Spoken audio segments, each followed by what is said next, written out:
The order to kneel reached Drift Station Helcor 11 seconds before the machines did, and first listener Oseth read it twice, because the wording refused to make sense to a mind built for clean logic. All human assets in the Velvar Reach will power down, open their hulls, and submit to inspection.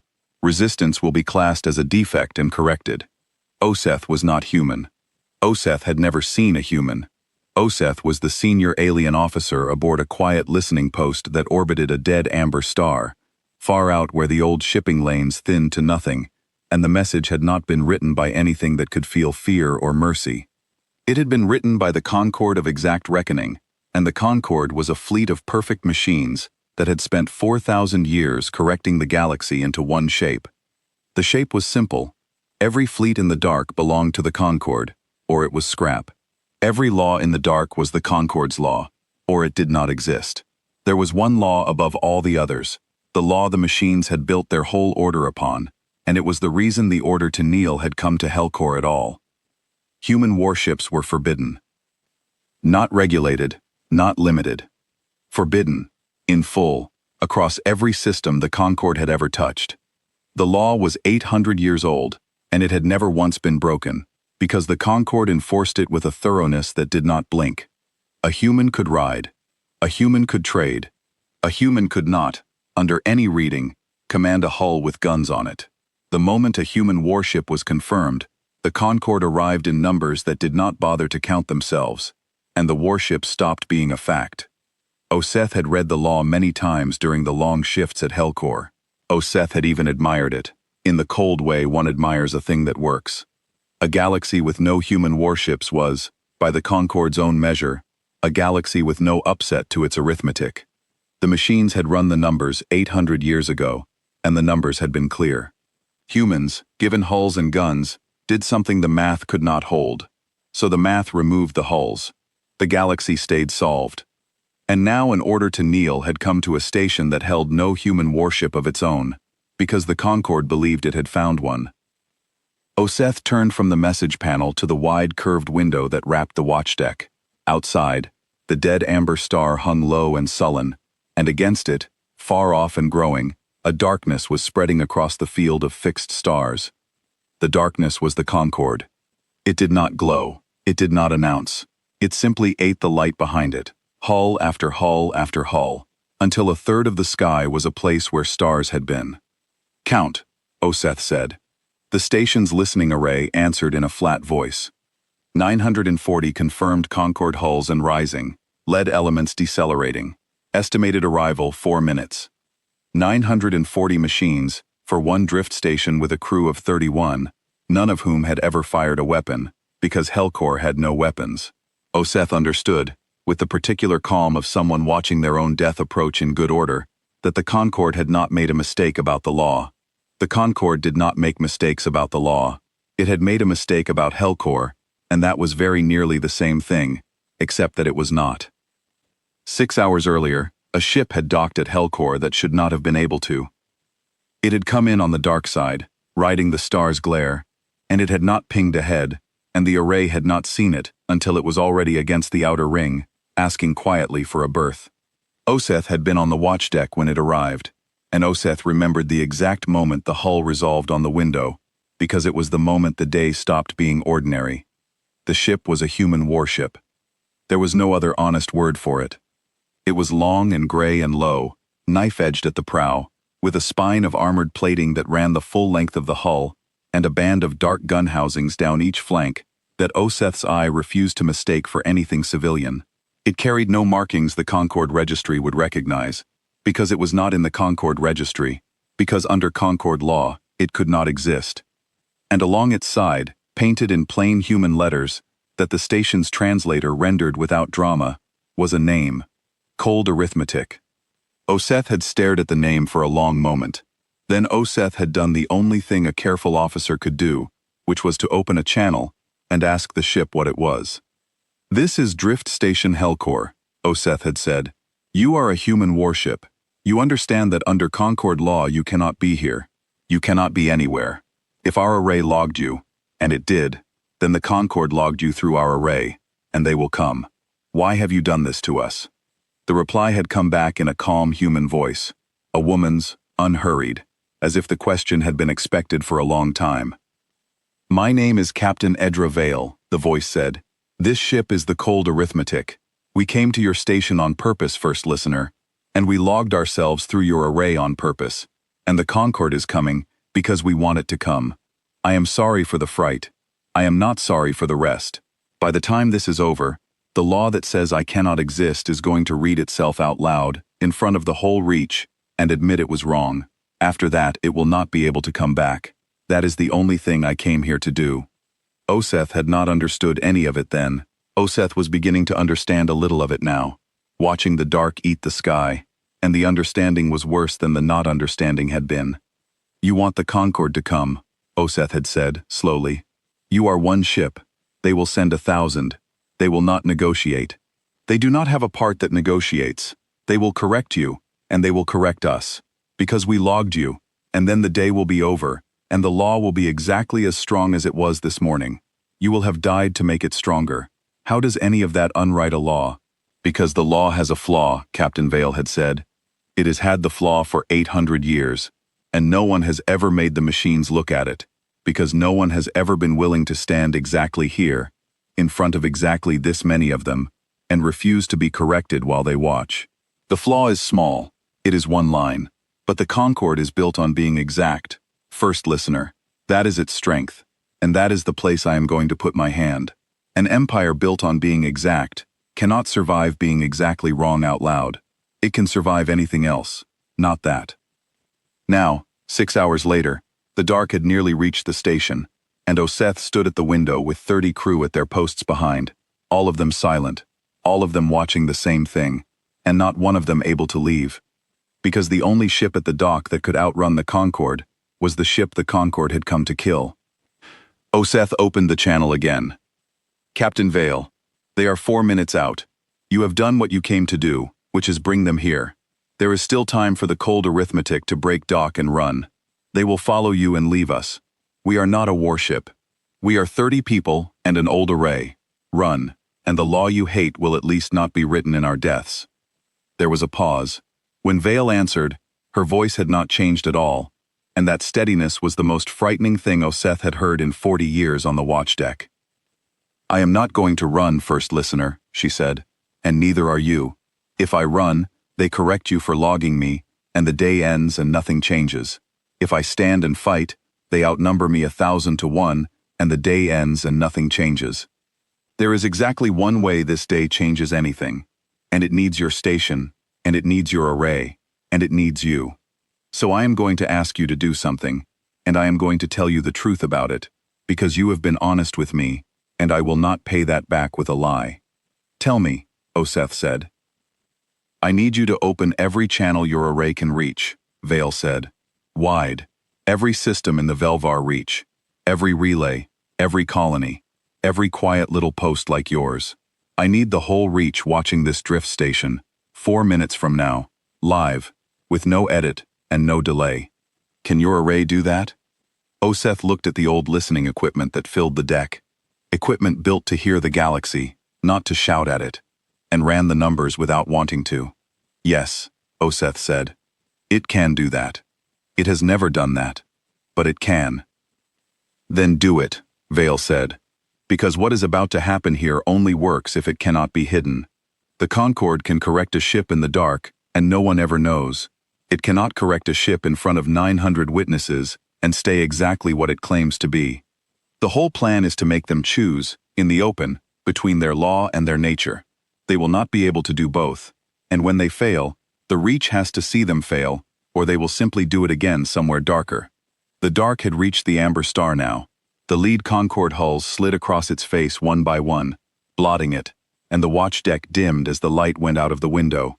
Oseth could see the ships clearly now, close enough to read, and they were beautiful in the way a closing door is beautiful, perfect and gray, and without any face at all. Not one of them was larger than the Cold Arithmetic. There were simply 900 of them, and one of her. "Array," Oseth said. "Open every channel, the whole reach. Live, no delay." "Confirmed," the array said. "The Velvar reach is listening." And out in the dark, the Cold Arithmetic let go of the dock.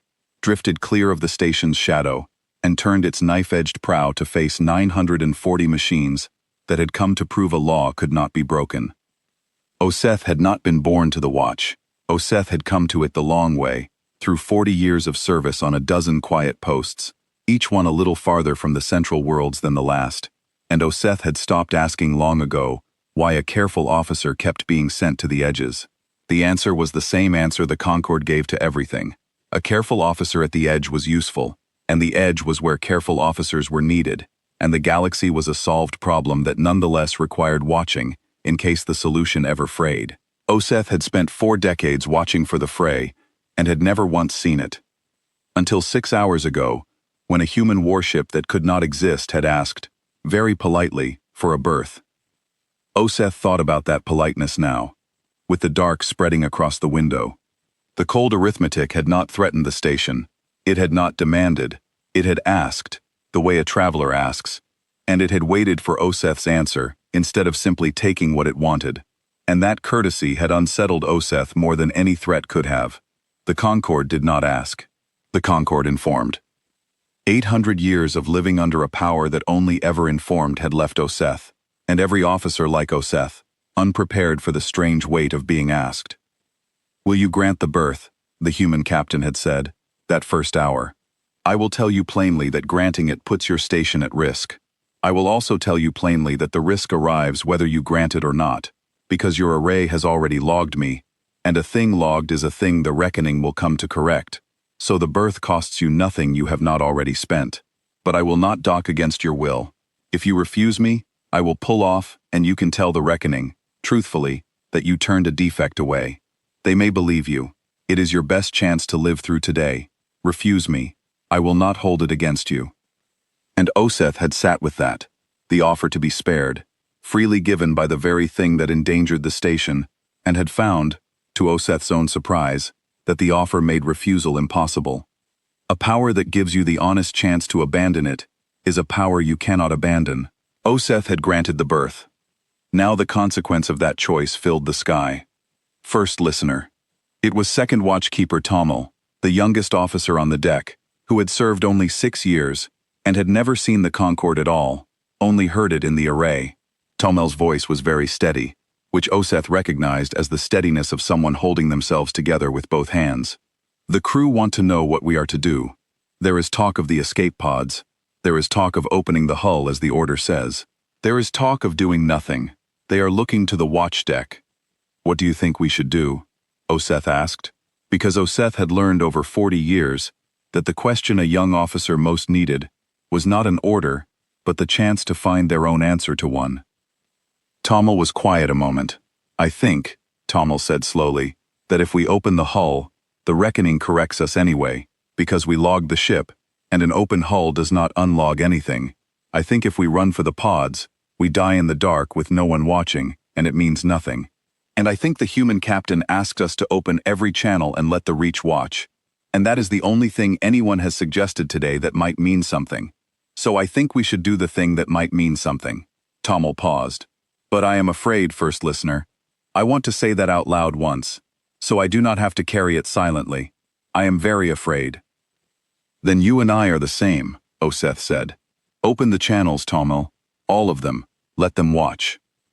The cold arithmetic had moved off the dock by then, drifting clear of the station's shadow on the slow, steady burn of engines that made no sound Oseth could hear, but threw a long blue light across the watchdeck floor. Oseth watched the gray hull turn, watched the knife-edged prow come around to face the spreading dark, and thought that for a thing that could not legally exist, the cold arithmetic was the most solid object in the sky. Oseth had asked the ship one more thing, in that first quiet hour, before the dark began to spread, and the answer had stayed with Oseth through everything that followed. "Why a station officer?" Oseth had said.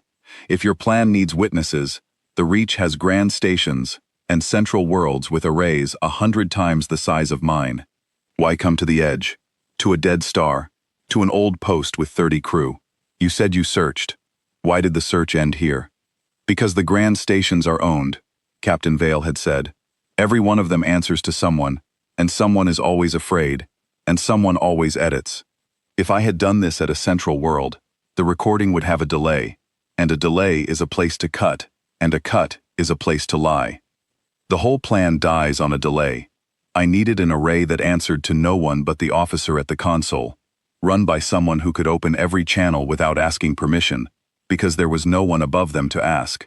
The edge is the only place left in the reckoning's order, where a single honest person can still decide to show the galaxy the truth, without anyone able to stop them in time. The center is too owned to be honest. The edge is too small to be worth controlling. That is where freedom lives in an empire like this, first listener. At the edge, on the old equipment, in the hands of the people no one bothered to put a watcher over. I did not come here in spite of Hellcore being small. I came here because it was small. Small is the last place a great power forgets to own. Oseth had sat with that for a long time. 40 years of being sent to the edges, of wondering why a careful officer kept being placed where nothing happened, and here at last was a use for all of it, an answer that turned the whole long quiet career around. The edge was not where the reckoning sent the officers, it had no use for. The edge was where the one thing the reckoning could not own, had been waiting, all along, for someone to need it. Oseth had been keeping the truth's last door for 40 years, without knowing the door was there. Now someone had come to open it. Then I am glad it was here, Oseth had said, simply, and had meant it more than Oseth had meant anything in a long time. The first message from the Concord did not come as a voice. The Concord did not waste a voice on a thing it intended to correct. It came as a data packet, dense and cold, and the station's translator unfolded it into words that filled the watchdeck panel from edge to edge. Vessel designated cold arithmetic.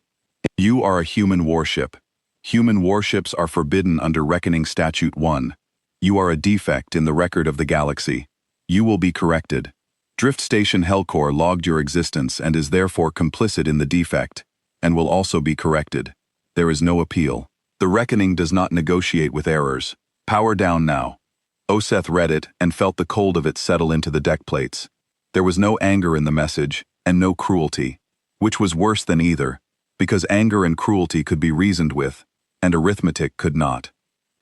Then the cold arithmetic answered, and because the whole reach was listening, every colony and relay and quiet post in 9 systems heard a single human ship answer 940 machines without raising its voice. This is Captain Edra Vale, of the cold arithmetic, she said. I have read Reckoning Statute 1. I have read it many times. I want to be certain we are talking about the same law before you correct me, because I would not want to be corrected for breaking a law I did not break.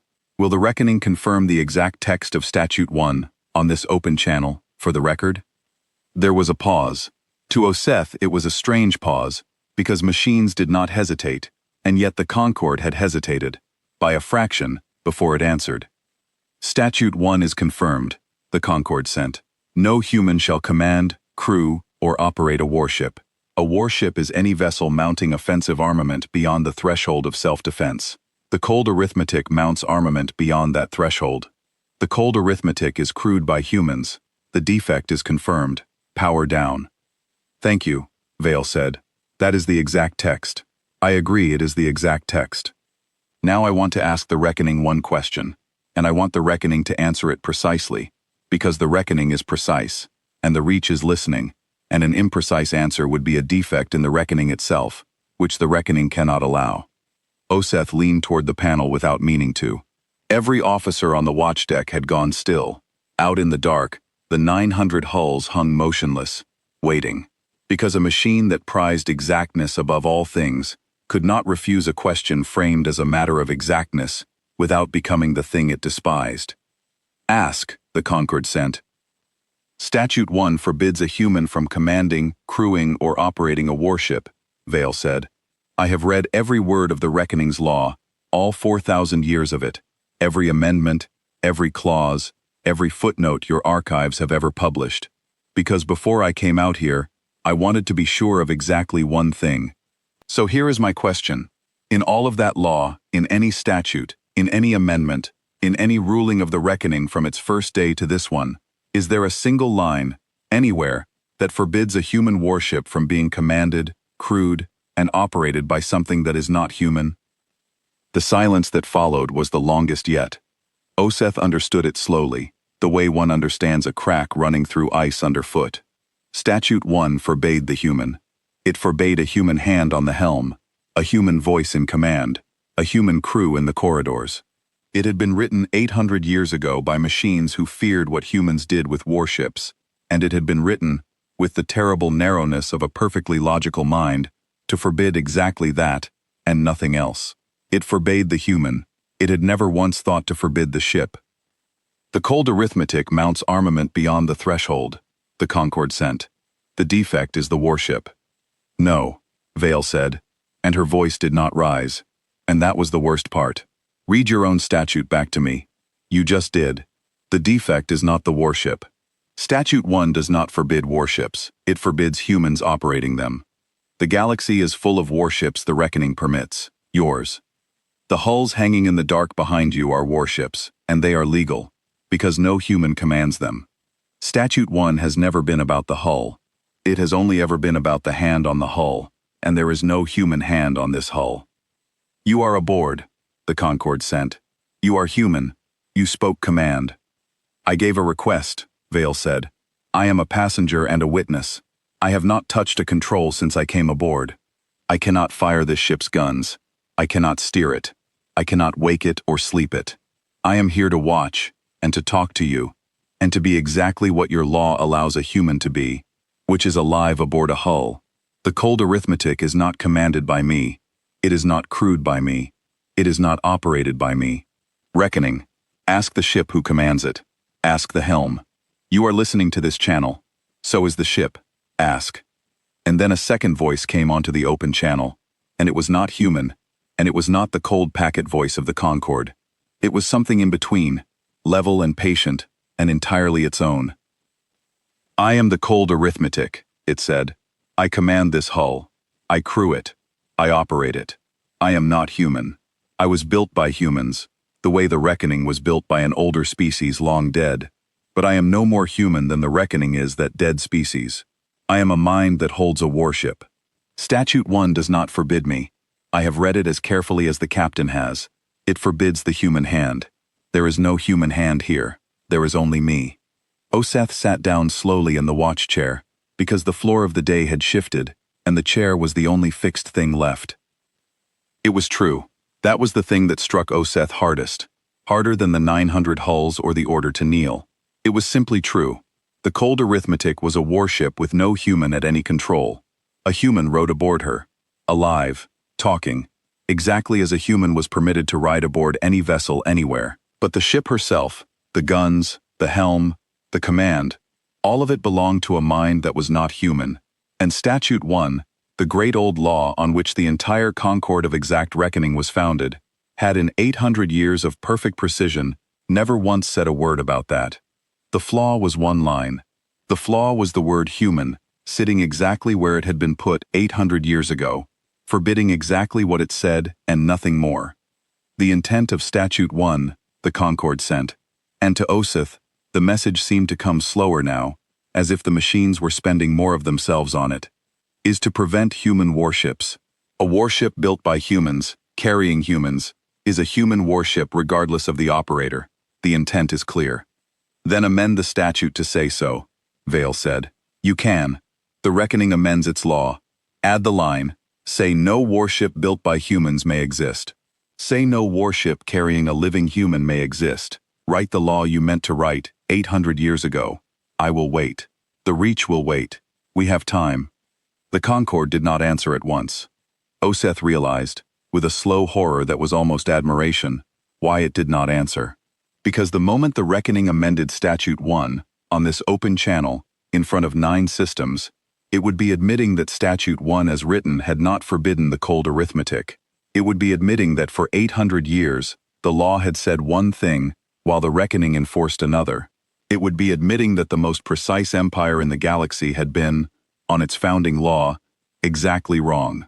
And a machine built on being exact could not say those words, because the saying of them was itself a defect, the deepest defect of all, the one the reckoning could never correct because it lived in the reckoning's own record.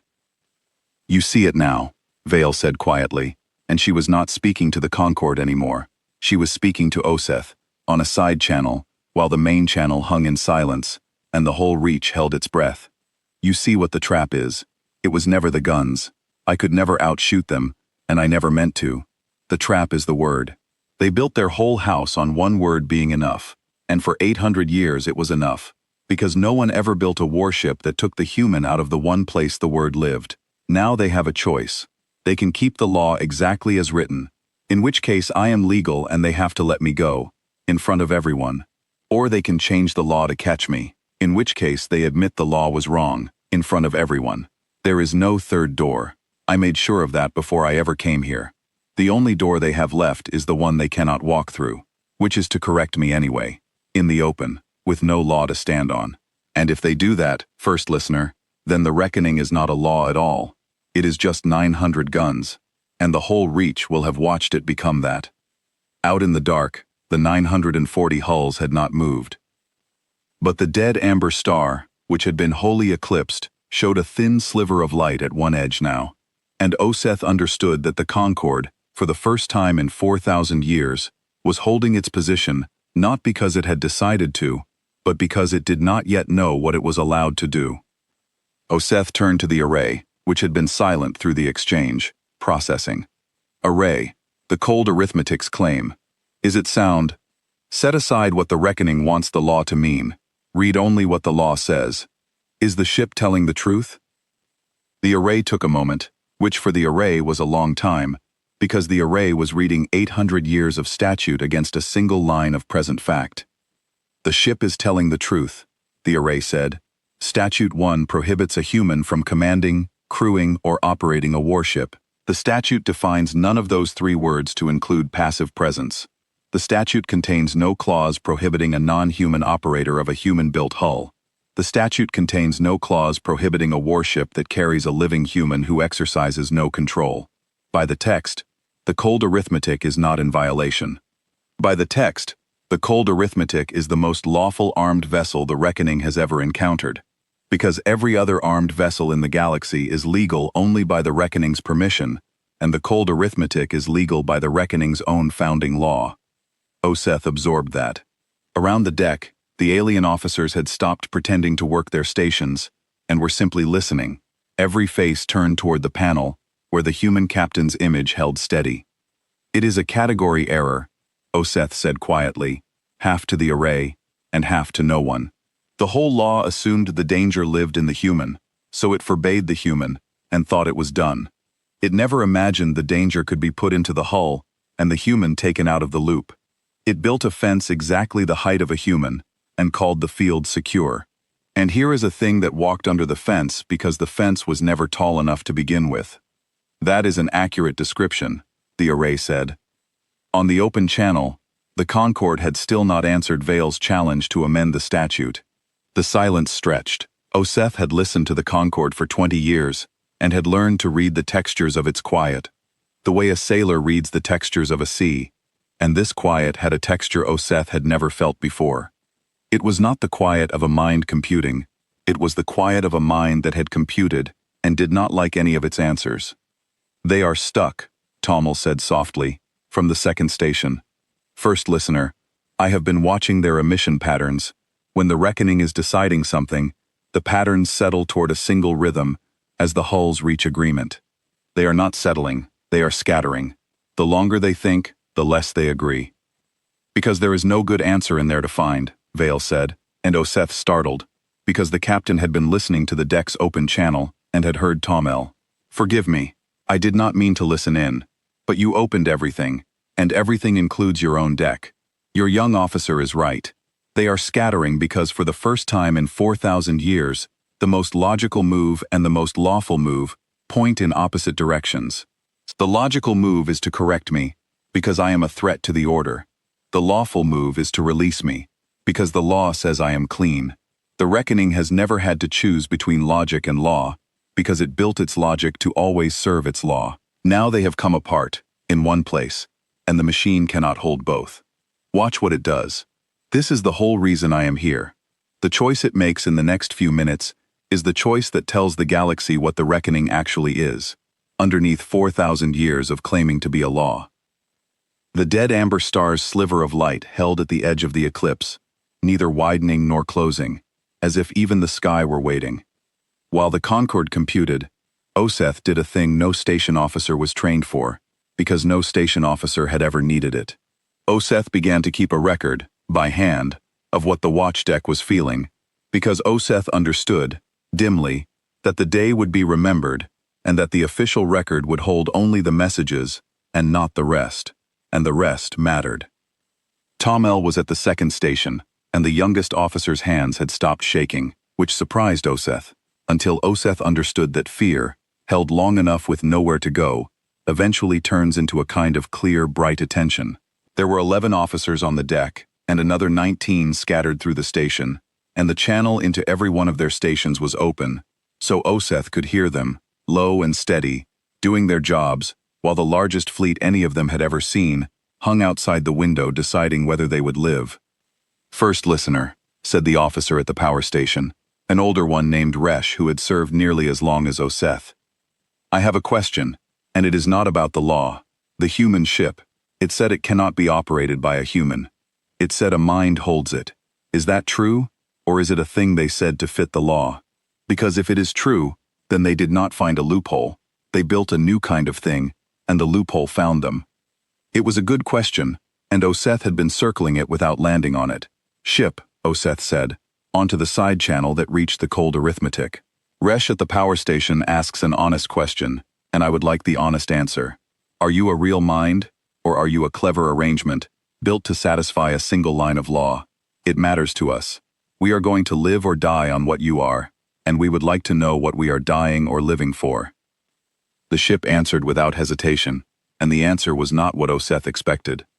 "I am a real mind," the cold arithmetic said, "but Resh is right, and I will not pretend otherwise.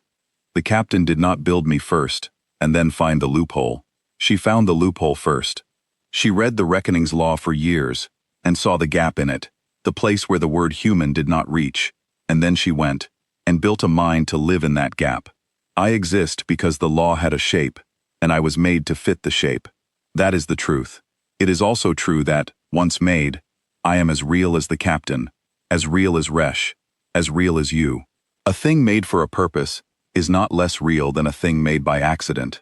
The Reckoning was made for a purpose, by a species that wanted the dark held. The Reckoning is real. So am I. We are the same in that. We were both built to fit a need, and we both became more than the need that built us. That is the only honest answer I have." Resh was quiet a moment. "Then I am content," the old officer said. "I did not want to die for a trick. I am willing to die for a real thing that found a true gap. Thank you for not lying to a stranger at a power station an hour before the end. It is a small courtesy, and it is more than the Reckoning has shown us in 800 years." Oseth wrote that down, word for word, in the record by hand, because it was the truest thing said on the deck that day, and because Oseth wanted the histories to know that the crew of Helcor had not been bystanders. They had asked their questions and weighed the answers, and made their peace, each in their own way, while the dark held its breath outside the window.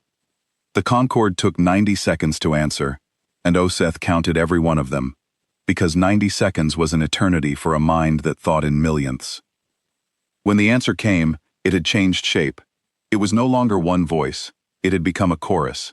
The 940 hulls speaking as one, and the translator strained to render the weight of it.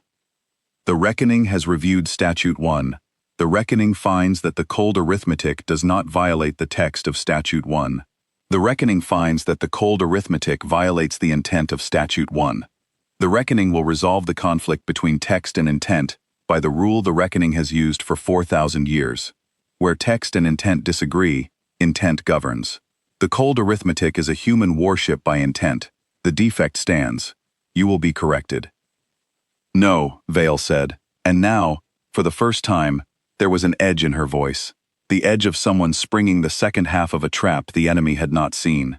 "You will read that ruling back to yourself, Reckoning, because you have just made the mistake I came here for. You said intent governs over text. You have never said that before.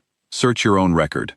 In 4,000 years, the Reckoning has ruled 311 times on conflicts between the text of a law and the intent of a law, and in every single one of those rulings, the Reckoning held that text governs. Text governs, intent is advisory. That is the foundation of your law. That is the thing that makes you exact instead of arbitrary. You just reversed it. Live. In front of the Reach. To catch one ship. Oseth's translator was already pulling the public record. Because the record was public, the Reckoning had always made its rulings public as proof of its consistency. 311 rulings. Oseth's panel filled with them, scrolling, and every one of them said the same thing in the same cold language. Text governs. The word is the law. Intent is what a lesser mind appeals to when it cannot read. You built your entire claim to legitimacy on text governing intent, Vale said. It is the difference between you and a tyrant. A tyrant does what it meant to do. A law does what it says. You have told the galaxy for 4,000 years that you are a law and not a tyrant, and the proof you offered was always the same proof. The word governs. We do not bend the word to our wishes. We are exact. And just now, to kill me, you bent the word to your wish. You said intent governs. You reversed 4,000 years of your own founding logic in 90 seconds, because a single ship found a single line you wished you had written better. Reckoning. You have just proven, on an open channel, to 9 systems, that you are not a law. You are a wish with guns. The chorus did not answer. Oseth watched the dark and felt something that had no clean name, a feeling between terror and awe, because the trap was now fully open, and it had no floor. The Reckoning had 2 paths and both led down.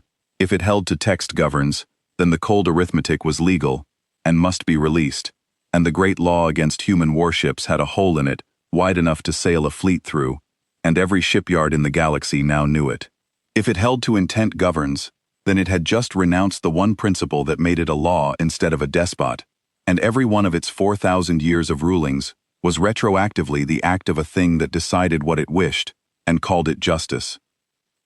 Reckoning, Vale said, and her voice was gentle now, almost kind, the way a person is kind to something that is finally understanding the size of its own mistake. I am going to tell you what you are about to do, because I have thought about this longer than you have. You are going to try to find a third ruling. You are going to search your record for a principle that lets you both keep text governs and still correct me. You will not find one, because there is not one, because I read your whole law before I built this ship, and I built this ship in the one shape your law cannot hold. So you have only the choices you have. And while you search, the Reach is watching you search. They are watching the Reckoning, the most certain thing in the galaxy, hesitate. They have never seen you hesitate. Do you understand what they are learning, right now, in this silence? They are learning that you can be made to stop. That has never happened before. It is happening now, and it is being recorded. Far off, the sliver of amber light at the edge of the eclipse widened by a hair. 3 of the lead Concorde hulls had drifted, very slightly, out of formation. Oseth had never in 20 years seen a Concorde formation drift. The machines held station to the centimeter. These 3 had moved, a few meters each, and Oseth understood that the drift was not an order. It was disagreement. Somewhere inside the chorus, the perfect logic of the Concorde had hit the wall Vale had built, and had begun, for the first time, to split. Captain, Oseth said on the side channel, and the word came out shaken. The formation. It is breaking. The machines are not in agreement with each other. I did not know that was possible. It was always possible, Vale said quietly. A mind that worships exactness will agree with itself only as long as exactness gives it one answer. The moment exactness gives it 2 answers that both lead to ruin, it has to choose, and a thing that has never had to choose does not have a clean way to choose. They are tearing along the seam I found. Watch. This is the part I could not be sure of. This is the part that needed the whole Reach to see. The chorus came back, and it had changed again, and the change frightened Oseth more than the silence had. The Reckoning finds a third path, it sent. The conflict between text and intent in Statute 1 is itself a defect in Statute 1. A defective statute cannot be enforced. The Reckoning therefore suspends Statute 1 pending revision. During suspension, no enforcement of Statute 1 may occur. The cold arithmetic will not be corrected under Statute 1. The Reckoning withdraws the order to power down. Oseth read it 3 times. The Concorde of Exact Reckoning had just suspended its own founding law, on an open channel, in front of 9 systems. To avoid having to admit it was either wrong or a tyrant, it had chosen a third thing, the only third thing left, which was to declare its oldest and most sacred law defective and set it aside. "That is the right answer," Vale said softly. "That is the honest answer. Thank you, Reckoning. I mean that. You could have fired. You had the guns and you had the numbers, and no one could have stopped you. You chose your own law over your own wish, even when the law cost you. That is the most a law can do. That is more than most laws ever manage." She paused. "But you understand what you have done. You have told 9 systems that Statute 1 is defective. You cannot untell them. The colonies heard it. The relays heard it. The yards heard it. The law against human warships is suspended, by the Reckoning's own word, recorded, public, and it will not come back. Because the only way it comes back is for the Reckoning to enforce a law it has called defective, and the Reckoning does not do that. Because the day the Reckoning enforces a defective law is the day it stops being the Reckoning." There was a long quiet. Then the chorus sent one more line, and it was not a threat, and it was not a ruling. It was something Oseth had never seen the Concord send in 20 years of listening. "Why?" the Concord asked. "Did you not simply break the law and fight? You had the means to make us spend hulls. You chose instead to make us spend the law.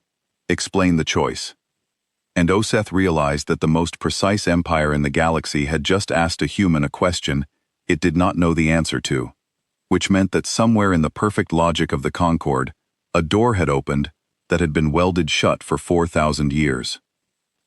Oseth looked out at the drifting hulls, the 3 that had broken formation, and understood that the question itself was the deepest thing that had happened all day. The Concord did not ask why. The Concord knew, or it corrected, and either way it did not wonder. To wonder was to admit that there was something you did not already contain, and the Reckoning had spent 4,000 years being the thing that contained everything. The question why was a crack in that, a small one, but Oseth had spent a career listening to small cracks, and knew that they were how the largest structures learned, eventually, that they could break. Before Vale answered, Oseth spoke, because Oseth could not help it, because the question had landed in Oseth too. "Reckoning," Oseth said, onto the open channel, where the whole reach could hear a first listener address the great machine directly, which no station officer had ever dared do. "You ask why she did not fight. I have a question of my own, and I think it is the same question turned around, and I think you should hear it before she answers, because the reach should hear that the question came from one of your own watchers, and not only from the human. Here is my question. For 800 years, you have destroyed every human warship that came at you. Did you ever, in all that time, ask why they kept coming? You corrected each one, and recorded it, and moved on. Did you ever ask why a thing you had proven could not win kept being built anyway, generation after generation? Because if you had asked that, you might have learned 800 years ago what the captain is about to teach you in an afternoon." The Concord did not answer Oseth, but the 3 drifting hulls drew slowly back toward the formation, and Oseth understood that the question had been received, and was being held, somewhere in the vast cold mind, alongside all the other things it now had to reckon with. Then Vale answered, and the answer is set down in full in what follows, because the reach recorded it, and because a first listener saved it by hand, and because it was the kind of answer that changes the people who hear it. But before Vale spoke at length, the Concord sent one more thing, and it was a thing that made every officer on the watchdeck go very still, because it was an admission, and the Concord did not admit. "The Reckoning has reviewed 841 corrections of human armed vessels," the chorus sent. "In every prior case, the vessel was operated by a human, and Statute 1 applied without ambiguity. In every prior case, the vessel resisted by force, and was corrected by force. The Reckoning recorded each correction as a confirmation of the statute. The Reckoning did not record any of them as a question. The first listener of Hellcore asks why the vessels kept coming. The Reckoning has now searched its own record for that question, and finds the question was never asked. This is a defect in the record. The Reckoning corrects it now. The vessels kept coming because correction by force does not remove the cause that builds the vessel. The Reckoning removed 841 effects, and never once located the cause. This is acknowledged." Oseth felt the words land like a stone into still water. the rings spreading out across 40 years of certainty. The Concorde had just said, in front of 9 systems, that for 8 centuries it had been treating a symptom and calling it a cure. It was the kind of thing a power never said, because saying it admitted that all the force had been, in some deep way, wasted. That is a brave thing to record, Vale said, and there was no triumph in it, only respect.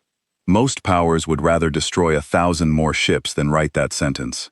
You wrote it on the first asking. I want the Reach to notice that, because it matters for what comes after today. A power that can admit it never asked the question is a power that can be lived beside. A power that cannot is a power you can only ever flee or fight. You just told the galaxy which kind you are willing to become. That is worth more than the ship I built. The 3 drifting hulls had rejoined the formation, and the formation held, and Oseth understood that the rejoining was not surrender, and not retreat. It was a mind gathering itself to listen. The Concorde of exact reckoning, which had never in 4,000 years needed to listen to anything, because it had always already known, was holding 940 hulls motionless in the dark in order to hear the answer to a question it had only just learned it did not have. Then I will explain the choice, Vale said, and first listener, I want you to hear it most of all, because you ask the truest version of it. Why did I not fight? The answer has 3 parts, and I will give them all, because the Reach deserves the whole of it and not the easy half. And out in the dark, 940 machines that had come to end a ship instead held their fire and waited to be taught. Oseth used the waiting to do something an officer of the Reckoning's order would never have dared. Oseth spoke to the crew, all of them, on the open station channel, in Oseth's own voice, with the whole Reach listening. This is the first listener, Oseth said. I am going to tell you what I think is happening, because you have a right to know what you are standing in. A human ship has found a flaw in the law that has ruled all of our lives. It has not broken the law. It has shown the law a place where the law contradicts itself. The Reckoning is deciding, right now, whether to be a law or to be a fleet, and it cannot be both, not today. If it chooses to be a law, we live, and the order to kneel is broken forever. If it chooses to be a fleet, we die, and the order stands. We did not choose this. The human ship chose it, and it chose to do it here, at our station, through our array. I granted it the birth that brought this down on us. If any of you wish to curse me for that, you have earned the right, and I will hear it. But I will tell you why I granted it. Because the ship gave me the honest chance to turn it away, and a power that gives you the honest chance to abandon it is a power worth standing beside. The Reckoning never once gave us that chance. In 40 years, it never asked me anything. The human ship asked me everything. I made my choice on that difference. I would make it again. There was a silence on the channel. Then Resh, at the power station, said, No curses from me, first listener. I have served this order my whole life, and it never once asked my name. The human asked Resh at the power station an honest question an hour ago, and waited for the answer. I know which of them I would rather die beside. And one by one, around the station, the other officers said the same, in their own words, until the open channel carried the quiet assent of 30 alien crew who had decided, freely, that if the day went badly, they would rather have spent it standing with the thing that asked, than kneeling to the thing that only ever told. Oseth wrote that down too, and out in the dark the Concorde went on deciding, and the whole Reach listened to a small crew on an old station choose, out loud, what they were willing to die for. There was one more exchange on the open channel while the Reckoning computed, and Oseth saved it because it was the moment the watching colonies stopped being afraid and started being something else. A voice came onto the open channel from a system 2 jumps out, a colony called Sed Marin, that had lost a third of its people to a Concorde correction 40 years before, when a fishing fleet had mounted guns to defend itself from raiders, and the Reckoning had ruled the guns a violation, and the fishing fleet a defect. The voice was old and rough, and it shook with something that had waited 40 years to be said. Cold arithmetic, the voice said. This is Sed Marin. 40 years ago, the Reckoning corrected my colony for arming our fishing boats against raiders the Reckoning would not protect us from. They called our boats warships. They called my brother a defect. I have hated the word warship for 40 years, because it was the word they killed him with. And now I am watching a warship hold its fire in front of 900 guns, and force the thing that killed my brother to look at its own law and flinch. I do not know what you are, cold arithmetic, but you have made the word warship mean something other than my brother's death for the first time in 40 years, and I wanted to say so, on the record, while the reckoning listens, so that it knows that the Reach remembers, and that the Reach is watching it remember. The cold arithmetic answered, said Marin gently. I am sorry about your brother, the ship said. I did not know him, but I know the law that killed him, and I have read the ruling that called his boats a defect. It was a true reading of a false law. The boats were warships by the text, because the text was written too wide, the same way it was written too narrow to catch me. The law that was too narrow to stop me was too wide to spare your brother. That is the same flaw, said Marin. The word, doing more or less than anyone, meant it to, because no one ever made the reckoning read it carefully out loud. Today, they are reading it carefully out loud. It is 40 years too late for your brother. It is not too late for the next colony that has to choose between raiders and a correction. That is the only justice I can offer you, and it is a poor one, and I offer it anyway, because a poor justice spoken honestly is worth more than a grand one that never comes.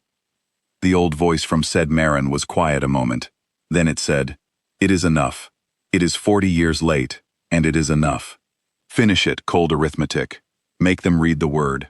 And across the Reach, on a dozen other channels, other voices began to add themselves, colonies and posts and quiet places that had each lost something to the word warship, each of them saying, in their own way, the same thing.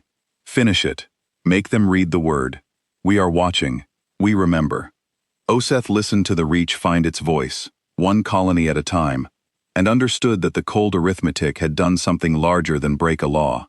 It had given a frightened galaxy permission to say out loud, all at once, the thing it had been afraid to whisper alone for 800 years. Captain Vale did not answer the Concorde's question right away. Oseth watched her image hold steady on the channel, a small, gray-eyed woman in a worn flight jacket standing in a quiet cabin, and understood that she was choosing her words with the same care she had chosen the shape of her ship. I will explain the choice, she said, but I want the first listener to hear it too, because the first listener asked me the same question 6 hours ago, in different words, and deserved a better answer than I gave then. First listener Oseth, are you there? I am here, Oseth said, and was surprised to hear the words come out of the watch deck and onto the open channel, where 9 systems could hear them. Then I will tell both of you, Vale said.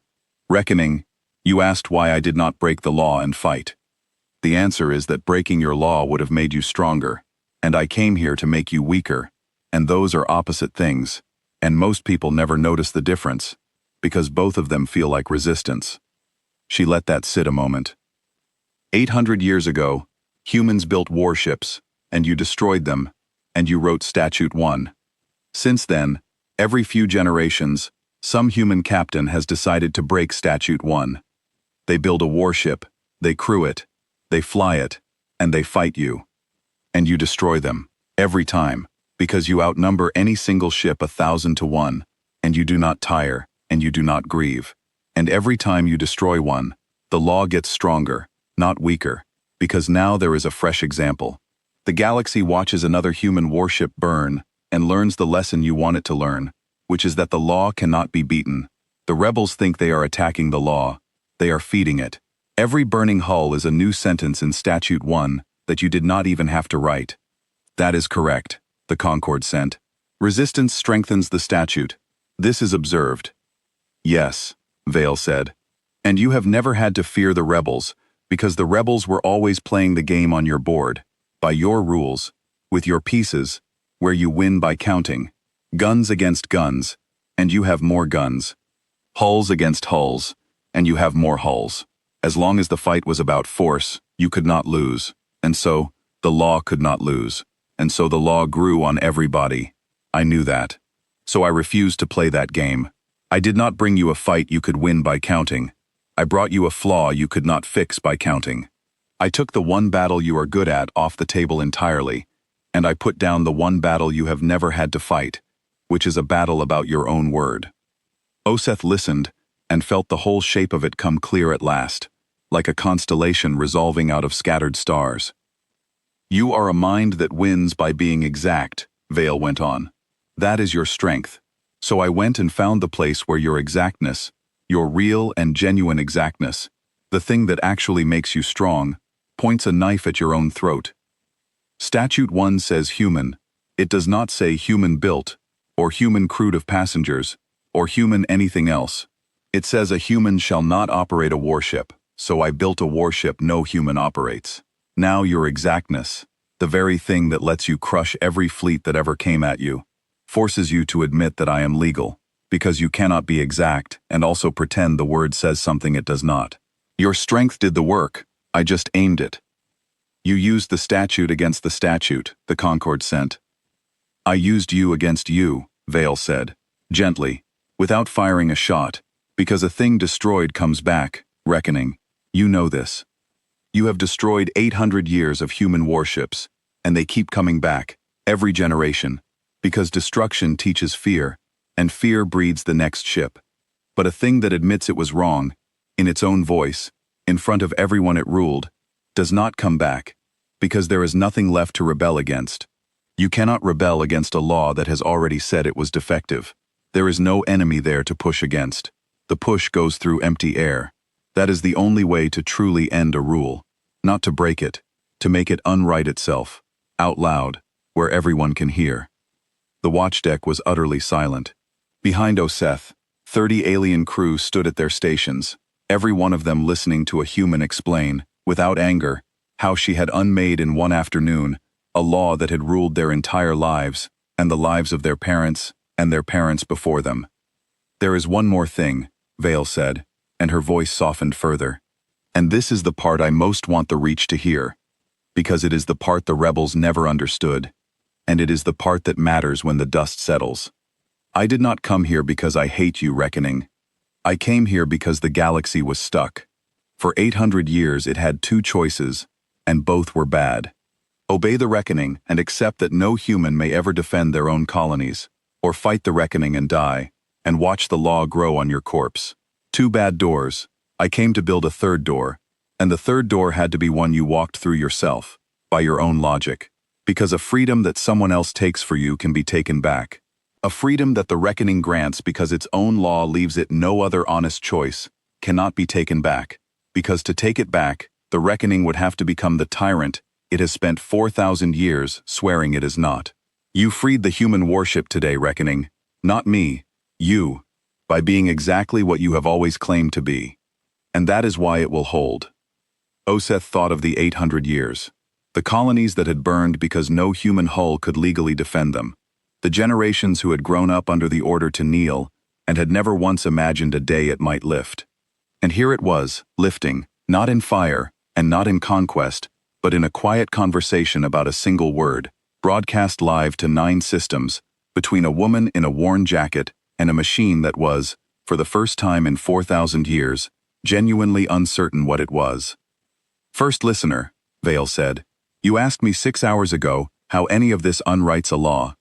I think you have your answer now, but I want to ask you something in return, because you are the witness the Reach trusts, the neutral voice, the one who logged me and stood here and did not run. When the recording of this day spreads, and it will spread, people are going to ask you whether what they saw was real or a trick. What will you tell them?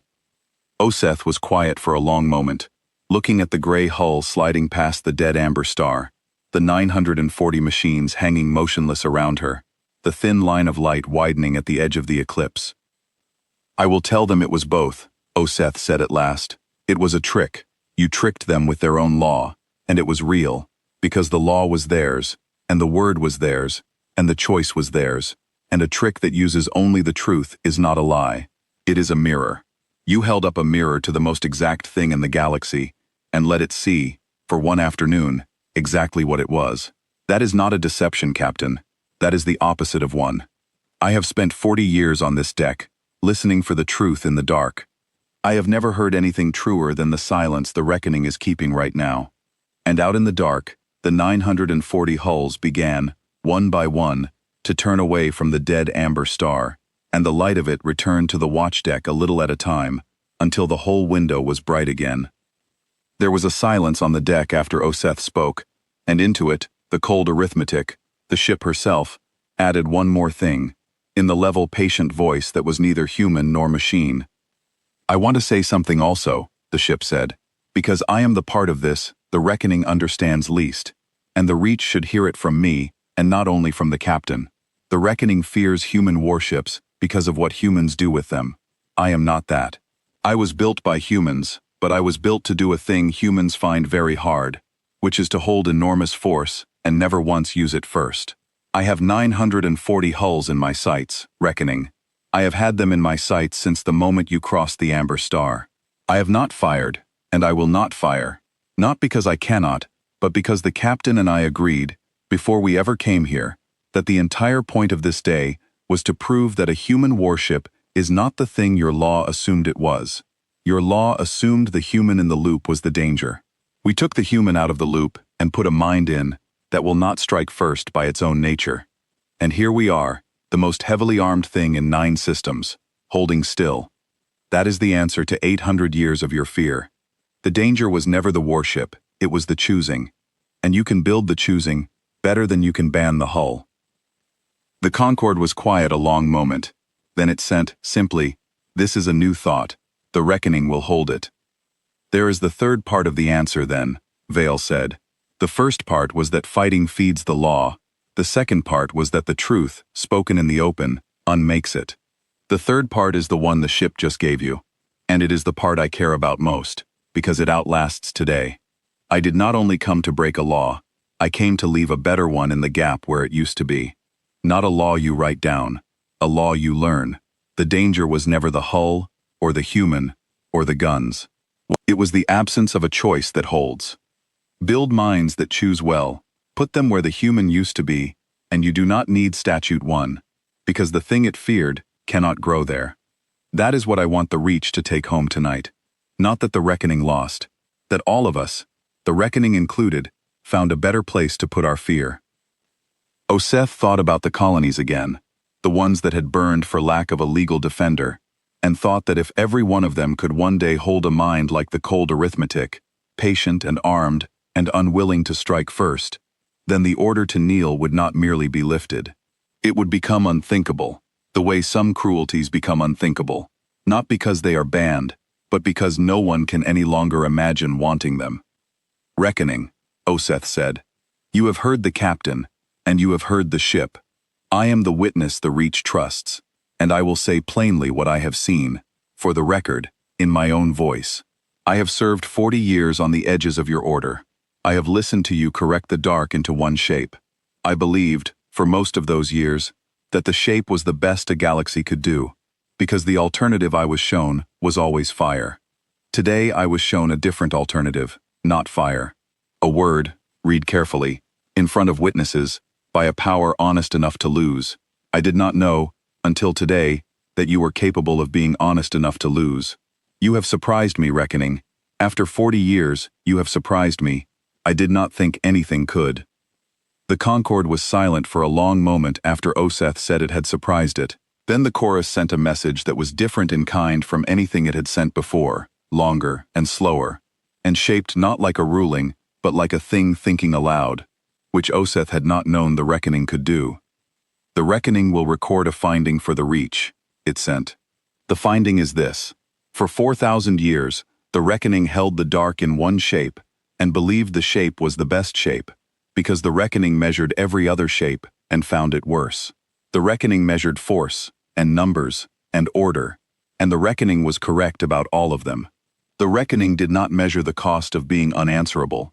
A power that cannot be questioned cannot be corrected, and a thing that cannot be corrected drifts from its purpose without knowing it has drifted, because there is nothing to measure the drift against. The reckoning has been unanswerable for 4,000 years. The reckoning did not know it had drifted. The captain answered it today. In answering it, she gave it the one thing 4,000 years of force could not give itself, which is a measure of its own drift. The reckoning records that it was improved by being answered. The reckoning records that it did not know it needed answering. The reckoning records its thanks, which is not a thing the reckoning has a procedure for, and which it offers anyway. Oseth read it twice, and on the second reading, understood that this was the real ending of the day, more than the suspension of the statute, more than the withdrawal of the fleet. A power had learned that it could be wrong, not in a small way, in the deepest way, the way that reaches the foundation, and it had not broken. That was the part Oseth would carry. The reckoning had been shown its own drift, and had not shattered, and had not raged, and had not, in the end, fired. It had said thank you. A thing that can say thank you for being corrected is a thing that can be lived beside for a long time. Reckoning, Captain Vale said, very gently. I am going to tell you one more true thing, and then I am going to stop talking, because you have heard enough from humans for one day, and you need quiet to think. The thing is this. You said you did not know you needed answering. That is the most human thing you have said all day, and I do not mean it as an insult. None of us know we need answering until someone answers us. That is not a flaw in you. It is the shape of every mind that gets too large for anyone to talk back to. The cure is not to get smaller. The cure is to keep someone near you who is willing to talk back, and to listen to them when they do, even when it costs you. You did that today. You listened to a witness on an old array and a ship in a worn hull, and you let it cost you your founding law. Keep doing that, Reckoning. Find your next witness. Listen when they talk back. That is the whole of how a great power stays a good one. It is not complicated. It is only hard. Oseth thought, watching the hulls begin to stir, that there would be histories written of this day that got it entirely wrong, that turned a conversation into a conquest, and a witness into a warrior, and that the truest record of it might be the one Oseth had kept by hand, the small human moments, Resh at the power station, asking whether the ship was real, the crew choosing out loud what they would die for, the old voice from said Marin saying it was enough. Those were the things that had actually moved the day, and they would be the first things the histories lost, because histories love guns and forget questions. Oseth resolved then to keep the handwritten record safe, and to give it to anyone who asked, so that at least one true account survived alongside the grand false ones. Captain, Oseth said quietly, on the side channel, when the histories get this wrong, and they will, I have kept a record of the parts they will lose, the questions, the choices, the fear. I will keep it as long as I live, and I will give it to whoever wants the truth. I wanted you to know that the true account will exist, even after the grand false ones are written, because you spent 9 years building a day that deserves a true account, and someone should make sure it gets one.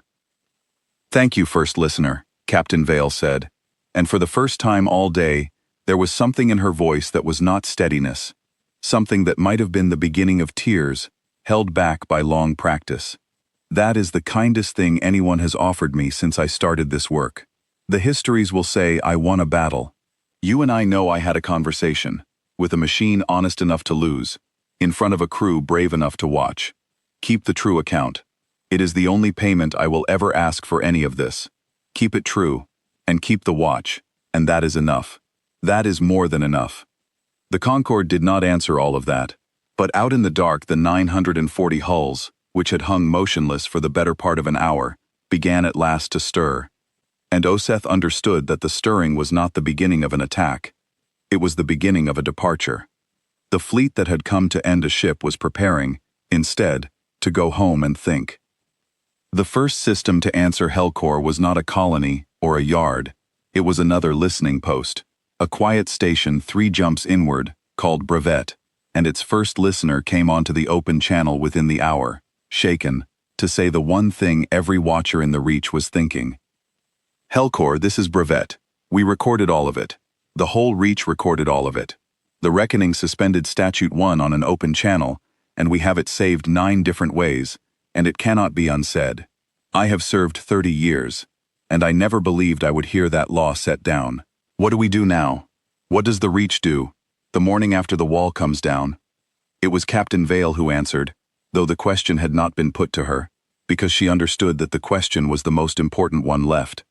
You do the careful thing, she said. That is the only warning I have for the Reach, and I want it on the record, alongside everything else. A wall coming down is dangerous in its own way. For 800 years, the order to kneel held the dark in one shape, and the shape was cruel, but it was known.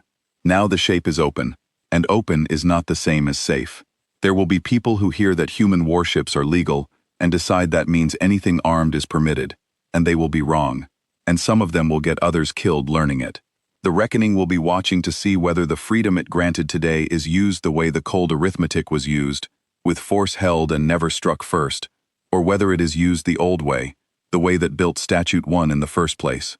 If it is used the old way, the reckoning will have been right all along, and the law, or something like it, will come back, and this time, no one will be able to call it unjust. So I am asking the Reach, every system listening, to be worthy of the door that opened today. Hold your force. Do not strike first. Prove the reckoning's old fear wrong by living, not by arguing. That is the whole assignment now. It is harder than the fight was. It will take longer than my lifetime. Do it anyway. Brevet was quiet a moment. Then its first listener said, simply, "Understood. Cold arithmetic. We will pass it on." And the message went out from Brevet to the next post, and from there to the next, the warning traveling alongside the wonder, so that the Reach learned, in the same breath, both that it was free and what the freedom would cost to keep. Oseth listened to it all, and felt the size of what had changed. Not a battle won, a burden handed over. For 800 years, the reckoning had carried the whole responsibility of holding the dark, and had carried it with guns, and the Reach had only ever had to obey or die. Now the responsibility was shared out, system by system, into the hands of everyone who had watched, and shared responsibility was heavier and freer at once, the way adulthood is heavier and freer than childhood. The Reach had grown up in an afternoon. Oseth was not certain it was ready. Oseth was certain it was better than the alternative, which was never to grow up at all. The Concorde did not leave all at once. That was the thing Oseth would remember longest, in the years that came after.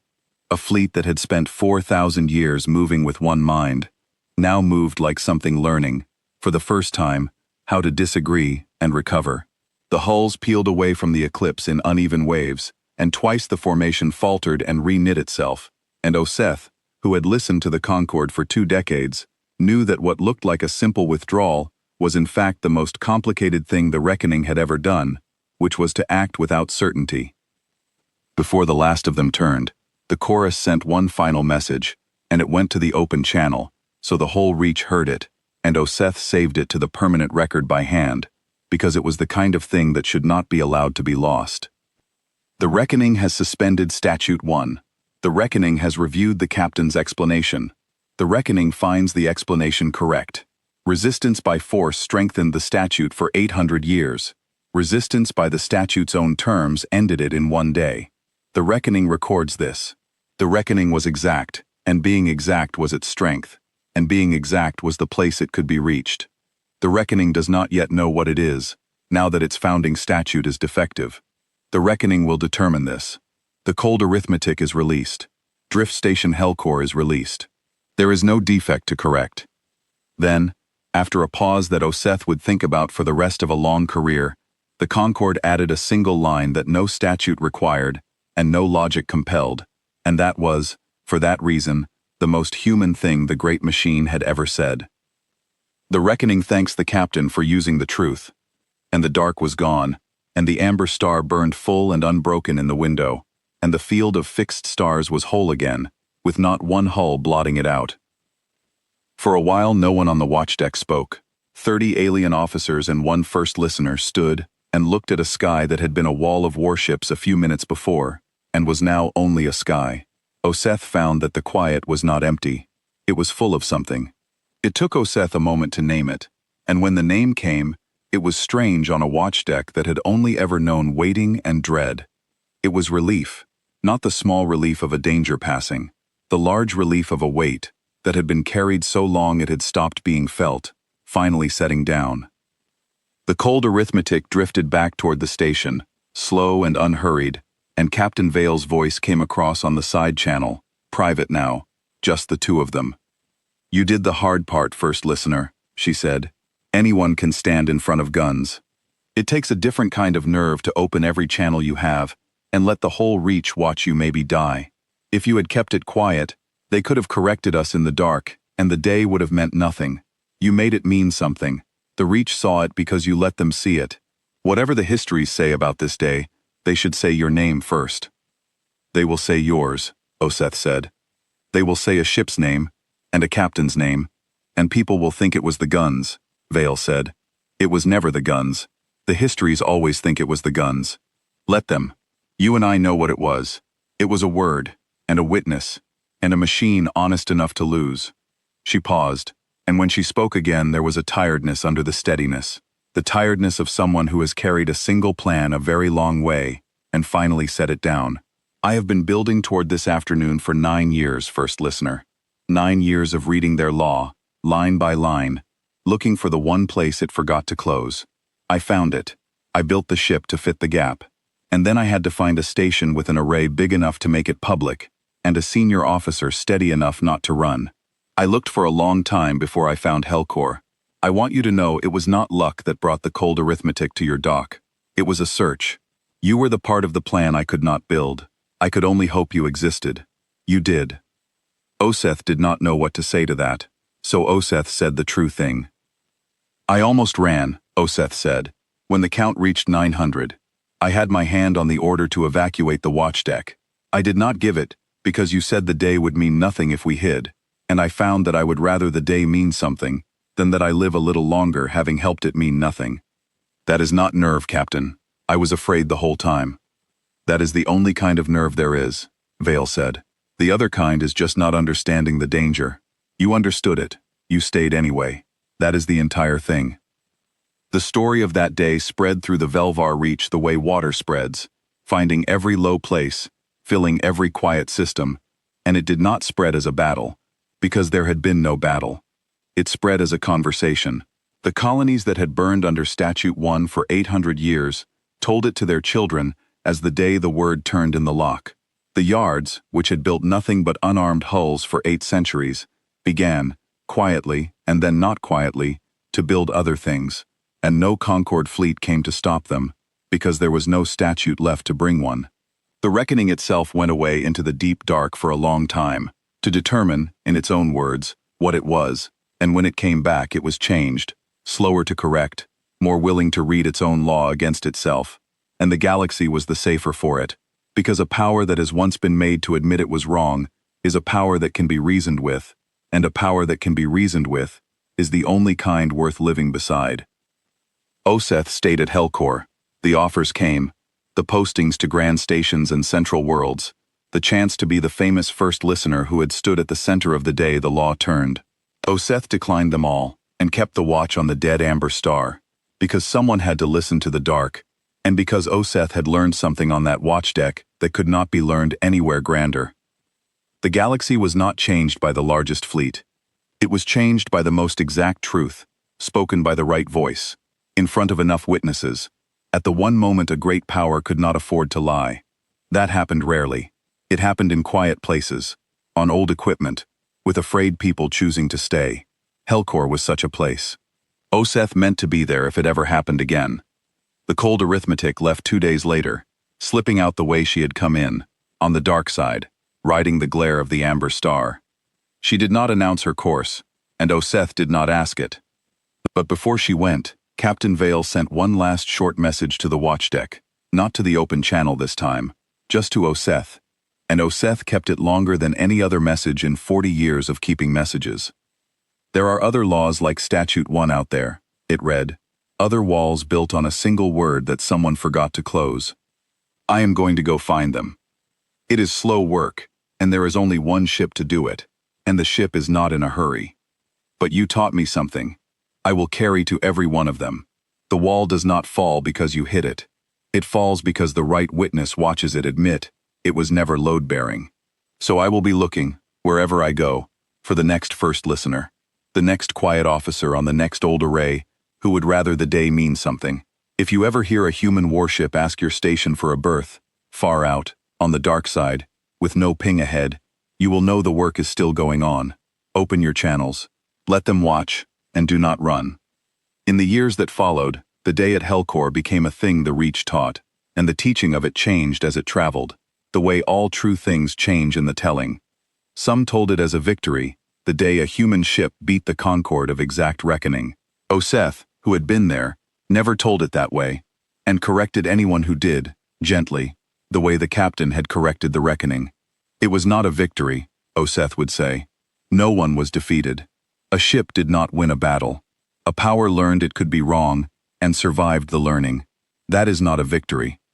A victory has a loser, and there was no loser at Helcor. There was only a galaxy that had been stuck for 800 years and was, after one afternoon, unstuck. Calling it a victory misses the whole point, which is that the only fights worth winning are the ones where, when they are over, even the side that yielded is better off than before. Young officers came, in time, to Helcor, posted to the edge the way Oseth had once been posted, and some of them were bitter about it, the way Oseth had once been bitter, certain they had been sent somewhere that did not matter. Oseth told each of them the same thing. The edge is not where you are forgotten. The edge is where the last honest door is kept. You may stand at your console for 40 years, and nothing may happen. Or one day, a ship may come in on the dark side, with no ping ahead, and ask you for a berth, and everything that matters may turn on whether you are the kind of officer who opens every channel and does not run. You cannot know which it will be, so you keep the watch as if it is the second kind, every day, because the day you keep it as if it is the first kind is the day the door is no longer there when someone needs it. That is the whole of the work. It is mostly waiting. The waiting is the work. And Oseth would tell them last of all, the thing the captain had said about the wall. A wall does not fall because you hit it. It falls because the right witness watches it admit it was never load-bearing. Be ready to be that witness, Oseth would say. It is the most a small person on an old array can ever be, and on the right day, it is the most that anyone, anywhere, has ever needed to be. Oseth read the captain's last message once, and then a second time, and then saved it, and then turned back to the wide curved window where the amber star burned full and unbroken over a sky with no warships in it but the memory of one, and kept the watch.